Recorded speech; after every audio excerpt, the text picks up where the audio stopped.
Doofers and Splitters enable the bundling of complex effect chains within a single device and provide easy access to the most useful parameters through macros.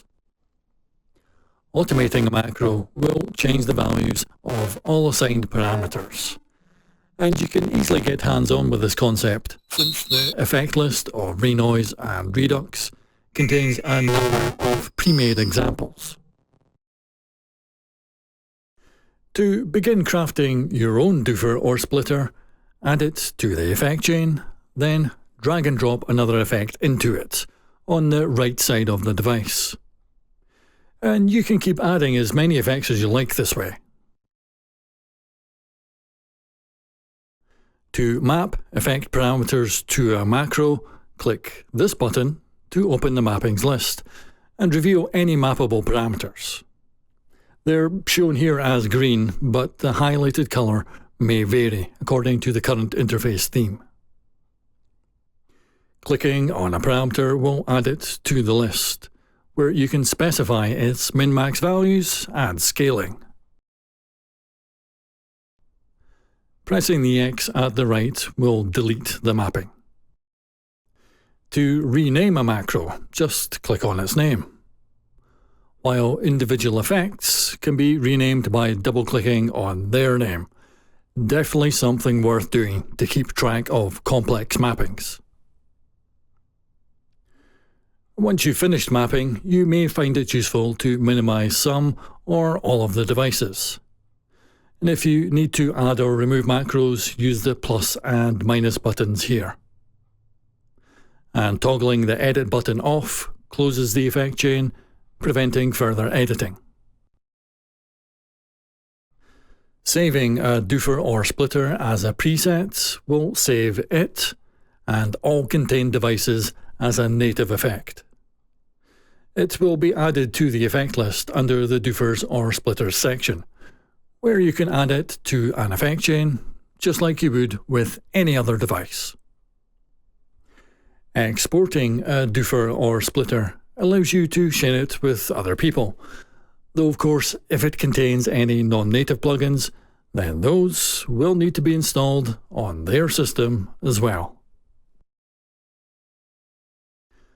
A splitter works just like a doofer when it comes to adding effects and setting up macros, but also has the ability to split the audio into two subsignals, each with their own effect chain.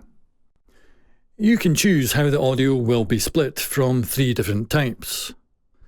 The default, parallel, simply uses 2 identical copies.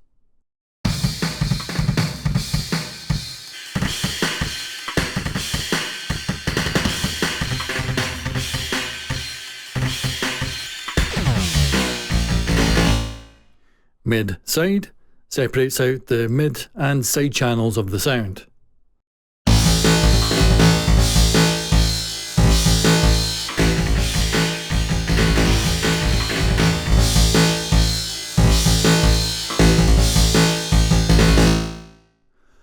While frequency separates it into low and high frequency bands.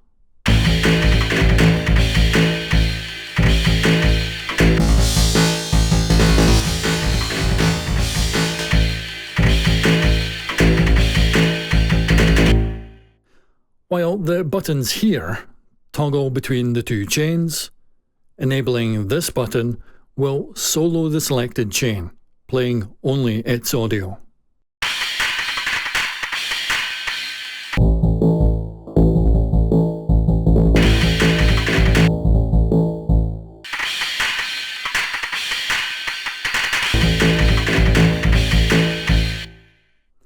The gain sliders adjust each chain's post-volume gain. That is the volume of the audio leaving the chain after all of the effects.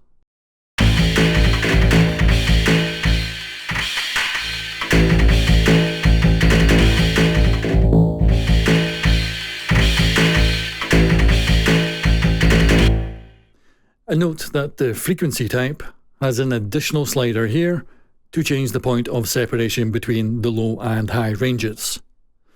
This can be automated, making it a powerful creative tool.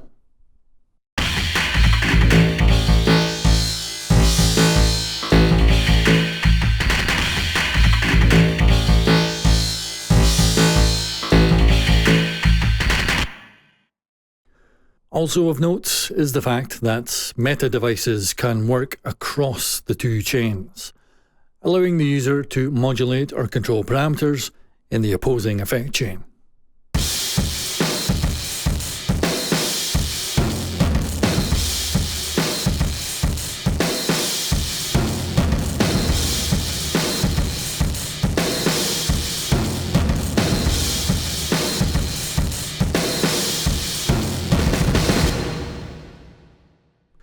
Doofers can contain other doofers and splitters, and splitters can do the same. But when a chain contains another splitter, the audio signal is split off into multiple nested layers, each affecting the audio in a different way and passing that onto the next split layer. A concept that you can keep going with until you've constructed exactly what you need.